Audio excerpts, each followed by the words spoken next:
I have Ruth Mellor with Pro-Choice Kelowna with me. She's going to tell us about her organization and about some of the volunteer opportunities. Go ahead, Ruth. Kelowna Pro-Choice has been in our community for 30 years now.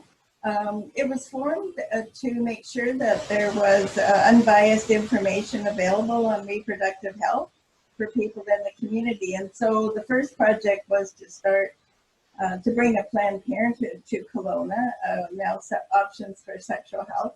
And so when that was achieved, then we lobbied to have abortion services in a clinical setting at the hospital, so nobody would know people that were coming and going, and it was a lot safer for people seeking abortion services.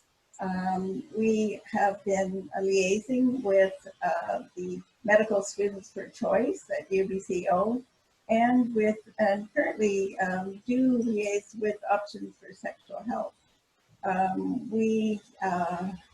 So that's mainly, but we are looking at a new project to lobby for free birth control in BC, and there is a group called Access BC that has been leading the information, and we're going to be working with them on maybe some letter writing and other things to try to get that before the next budget. Wow, that's great. And so how do volunteers make an impact with your organization? Volunteers, we don't use that many volunteers per se in the normal way you would think, but we do need members and members of the board so that we can carry out the operations like the letter writing and the campaigning for, and right now, the free birth control. And all the information about joining Kelowna Pro-Choice is on the KCR website, or it's also, we have Facebook for Kelowna Pro-Choice as well. And without memberships, then we aren't able to have an impact on the community. And we've always liked to have a non-confrontational approach. We don't tend to do ticketing or that kind of thing that's confrontational.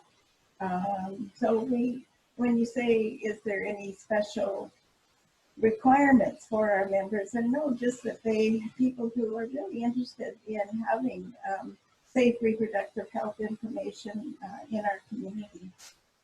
Right. So how many hours do you expect from your volunteers to contribute each week or each month? Whatever. Our board meetings are maybe we meet once a month, and otherwise we try to keep our members informed through emails and information, and we usually have an annual general meeting once a year. We did have one outside fairly recently. So membership is $20 a year, and that's really all that's required. But if anyone's really keen, we do need board members. Oh, okay, great. And so if I wanted to volunteer with Kelowna Pro-Choice, what are the steps I'd need to take? Okay. If you want to join Pro-Choice, then Kelowna Pro-Choice, you become a member and would indicate maybe through Facebook or emailing us that you are interested in taking out a membership, or even better, joining us on the board. Great.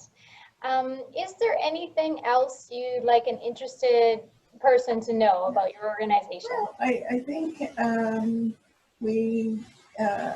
there really isn't a lot else. We have been a part of the volunteer fair since its inception, and we find that people in the community are, even though they may not be at this time wanting to join, they appreciate the fact that there is non-biased information about reproductive health available, and a group that is lobbying for that. And one of the things that I didn't mention was that currently, the last couple of years, we've been taking part in teleconferences across Canada with other groups that are interested in reproductive health or safe abortion or any of these issues. So it's been really great to talk to people in other provinces and seeing what their concerns are, what they're trying to accomplish. So that's been really good. And maybe just as a comment, I'm wearing my Never Again earrings, and we may start making these and gave the money to Options for Sexual Health with Free Birth Control, and it's